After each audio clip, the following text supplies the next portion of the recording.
ലോക് സഭയിൽ ദുരന്ത നിവാരണ നിയമ ഭേദഗതി ബില്ലിൽ ചർച്ച നടക്കുന്നു. സംസാരിക്കുന്നത് DMK MP കനിമൊഴിയാണ്. കേന്ദ്ര സർക്കാർ സംസ്ഥാനങ്ങളോട് കാണിക്കുന്ന വിവേചനത്തെക്കുറിച്ചാണ് കനിമൊഴി സരസമായി സംസാരിച്ചത്. ഡബിൾ എഞ്ചിൻ സർക്കാരുകൾക്ക് ദുരന്തങ്ങൾ നേരിടാൻ സാധിക്കുമായിരിക്കും, എന്നാൽ സിംഗിൾ എഞ്ചിൻ സർക്കാരുകൾക്ക് അതിന് കഴിയുന്നില്ലെന്നും കനിമൊഴി പരിഹസിച്ചു.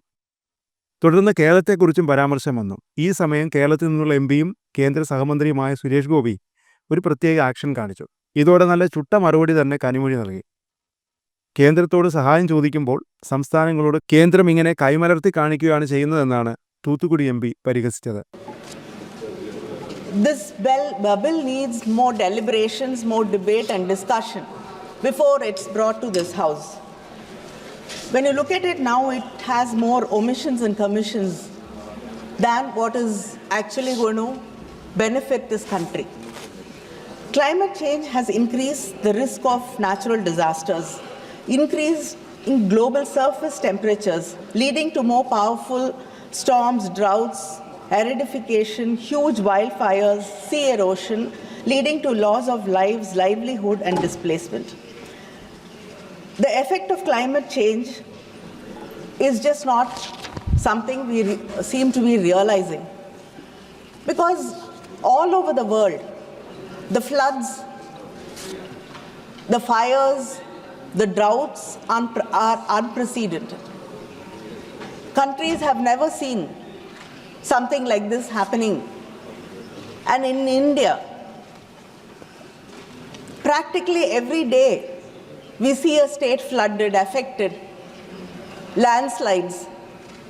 I think it's time that we take disaster management much more seriously.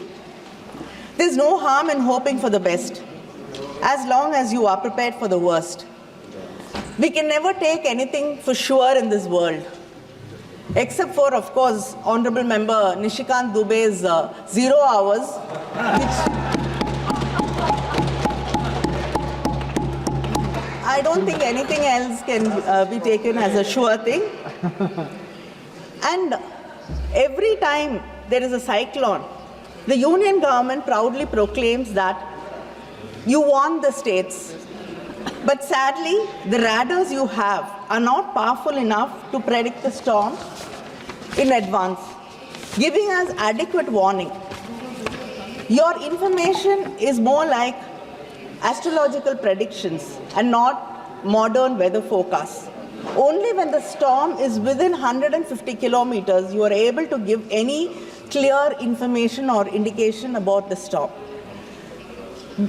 And that is practically just 1 day's notice. What can a state really do? How many people can it move to more protected areas? What can it actually do in a day's time? Whereas if you upgrade your high-end radars and if you're able to predict, because many of the countries are able to predict storms and disasters, particularly cyclones, at least when it is 300 kilometers away. That is 3 days of warning. If you are able to give state governments 3 days of warning, that will make a lot of difference in protecting the people and in moving them to safer places. And using satellite images with AI interpretations will also be very helpful and give us a clearer picture of disasters, because so many other kinds of disasters we are not able to understand or able to predict. You call yourselves global teacher, Vishwa Guru. Then we cannot be unprepared. If you're going to teach the world, if you're going to lead the world, I think we should show leadership in disaster management and protecting our people. But we don't seem to be really caring, because most of the times it is the underprivileged, the poor and the farmers who are the worst hit. We know how this government treats its farmers. So you've taken away their right to speak, dignity of life and liberty. And now we can't take their lives away too. Like most of the bills passed by the NDA, this bill is also detrimental to state rights. Cooperative federalism, which you keep talking about, has become confrontational federalism in reality. Disaster management is a state subject. Any amendments without consulting the states will have negative impact on disaster response.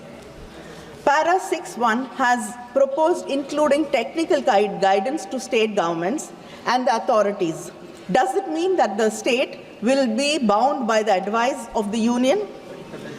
And the bill proposes to create a national level, state level disaster database. This is something I think everybody of us over here will welcome.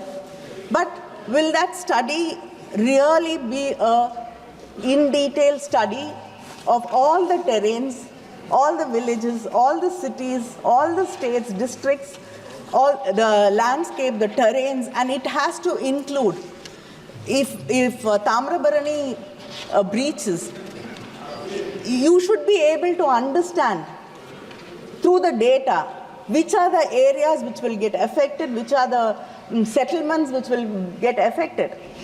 If a lake breaches, if a river breaches, this is the kind of data which has to be included in the database. And the most important thing is, once you collect data and create a database, most of the time the state governments are not able to access that data. This should not be the case.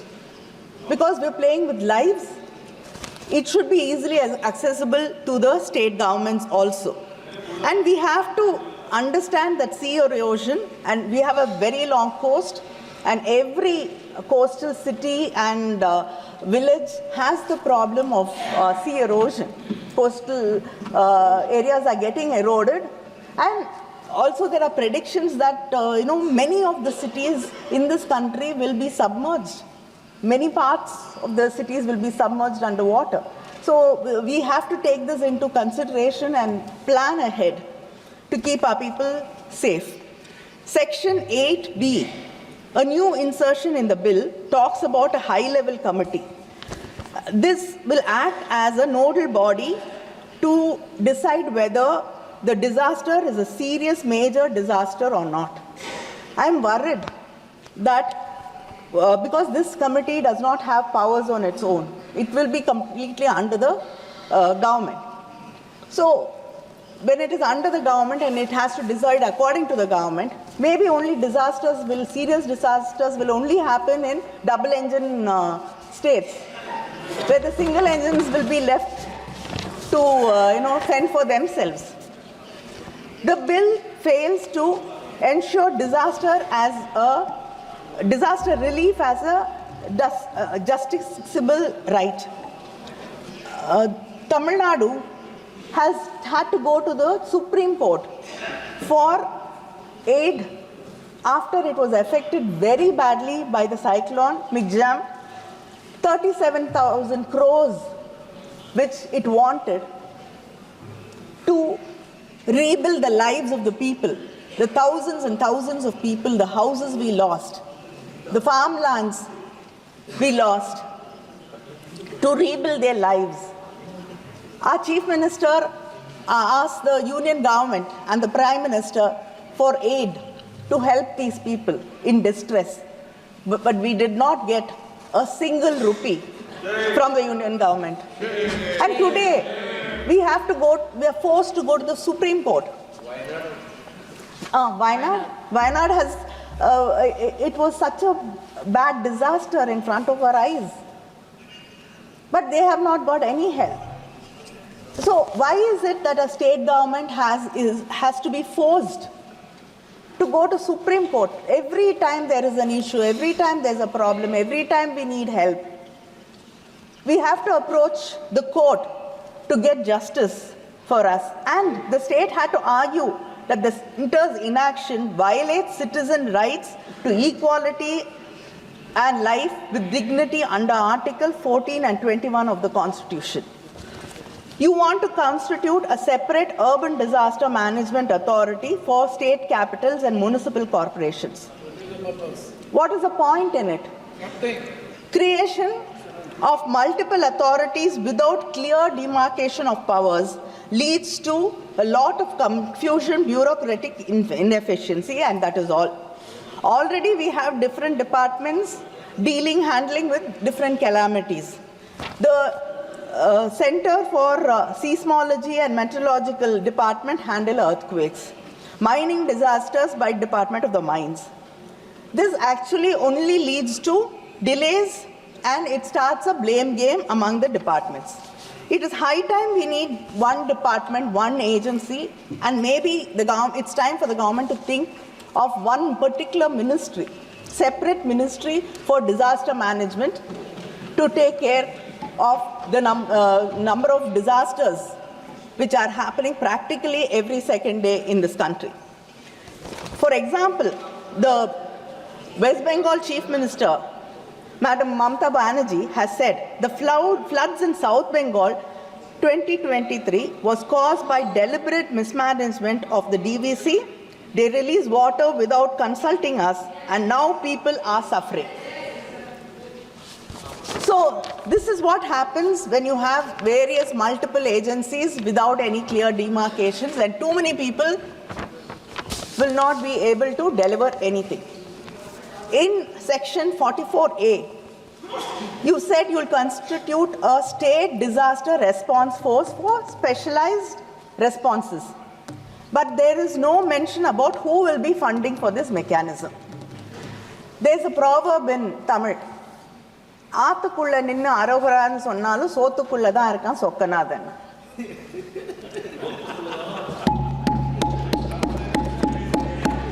So, if you don't tell us who's going to fund it, again that burden will come on us. So, I think the bill has to be very clear about who is going to fund this disaster response force for specialized response. India has, and moreover, India has witnessed over 5,000 deaths from 2014 to 2020 due to heat waves. Due to global warming, it's expected to increase and become frequent, the heat waves. The government has to notify heat waves as a disaster. The Tamil Nadu government under our Chief Minister, M.K. Stalin, has declared heat waves as a state-specific disaster, enabling relief and ex gratia payment of 4 lakhs to the families of the deceased. I like to say it even if you wouldn't want to hear it. It's a Dravidian model government, so we lead by example. So this is one more thing you could think of following us.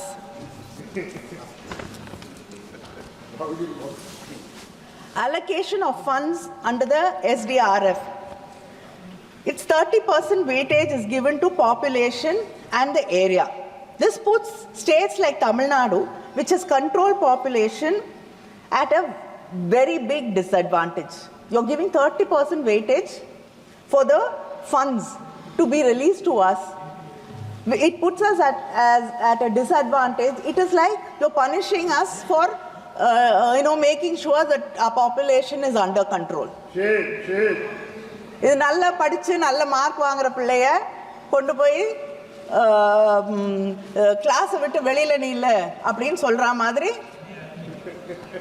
ஒரு நிலைமையை தான் இங்க நாங்க பார்த்துட்டு இருக்கோம். தொடர்ந்து எல்லா விதங்களிலுமே தமிழ்நாடு முன்னேறிய மாநிலமாக இருக்கக்கூடிய காரணத்தாலேயே, மக்களை பற்றி கவலைப்படக்கூடிய மாநிலமாக இருக்கக்கூடிய காரணத்தாலேயே, நாங்கள் தொடர்ந்து நல்லாட்சி செய்து கொண்டிருக்கக்கூடிய காரணத்தாலேயே நாங்கள் மிகப்பெரிய அளவிலே தொடர்ந்து பாதிக்கப்பட்டு கொண்டிருக்கிறோம், வஞ்சிக்கப்படுகிறோம்.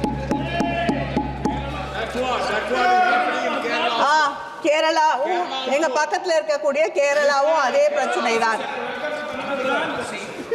ஆமா, நீங்க 2 கையும் விரிச்சு காட்டுறீங்க, அதே நிலைமை தான். விரிச்சுட்டாங்க, கையை விரிச்சுட்டாங்க. சென்ட்ரல் யூனியன் கவர்மெண்ட் நம்மளை பார்த்து கையை விரிக்கிறாங்க. The disaster risk index. You are putting us. इनके प्रश्नों का उत्तर दिया जाएगा, लेकिन एक ही आग्रह है कि सब बैठे हैं जरूर। आज गर्व होता है कि मोदी सरकार जो की है हर प्रश्नों का जोरदार उत्तर है और शानदार काम किया गया है, इसलिए दिया जाए। Yes, thank you. That is why I am speaking. We want a good reply. Minister, that is why we have gone to Supreme Court, taking the begging bowl. The disaster risk index. We are not part of the union. You've put us along with the West Coast. Historical study shows eastern coastal states are more prone to cyclones due to wind movement in the atmosphere circulation. But you have not put us in the high risk category.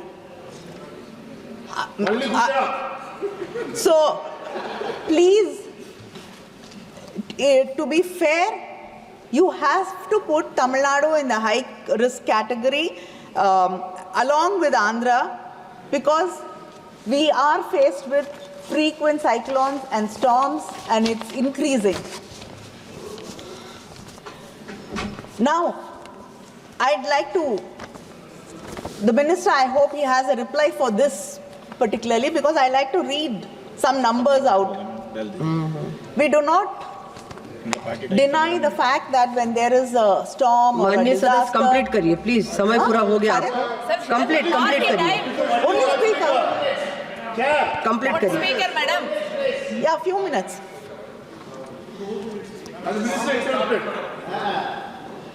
In 2015 to 16, when there was floods in Tamil Nadu, they asked for 25,000 crores. What we got was 1,737. When there was a drought, when 39,565 crores was asked, we got 1,748 crores. When there was Varda cyclone, when it hit us, what we asked for is 22,573 crores. What we got was a mere 266 crores. Then again, when Oki cyclone hit Tamil Nadu, we wanted 9,302 crores. We got 133 crores. Gaja, 17,000 crores, 17,899 was asked. We got 1,146. Then again, when Nivar cyclone came, when 3,758 was asked, we got 63 crores. Then again, there were rains and floods and memorandums were given, nothing came. And now, last year again, we had cyclones and Tamil Nadu was badly hit, we got nothing. Thoothukudi, my own constituency, was so badly affected. We got nothing, not a penny. Empty promises. Ministers visited. Now, cyclone Migja.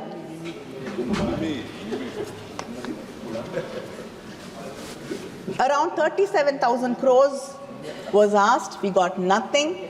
Now the Tamil Nadu government has been forced to go to the Supreme Court to get justice. And the cyclone Fengal. First, initially, the Chief Minister asked for 2,000 crores. Then, after the central team visited, we asked for 6,675 crores. We have got nothing.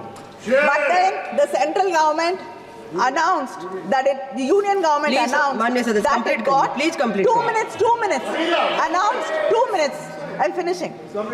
They announced that they're giving 944 crores and made it sound like they're giving us compensation for the floods and the cyclone. But actually, it was the STRF money which they had to pay. You're not giving us any money from the NDRF. But whereas the states have to bear all the brunt of what happens to its people, to the farmers, to the lands, houses washed away, lives lost, we have to take care of all of them. But you call this as one nation. And GST compensation. Tamil Nadu has lost nearly 20,000 crores in GST compensation. We've lost our fiscal autonomy. How do you expect माननीय सदस्य please us to complete take care करिए of our people? 1 minute, madam. விவசாயிகள் ஆயிரக்கணக்கான acre நிலங்களை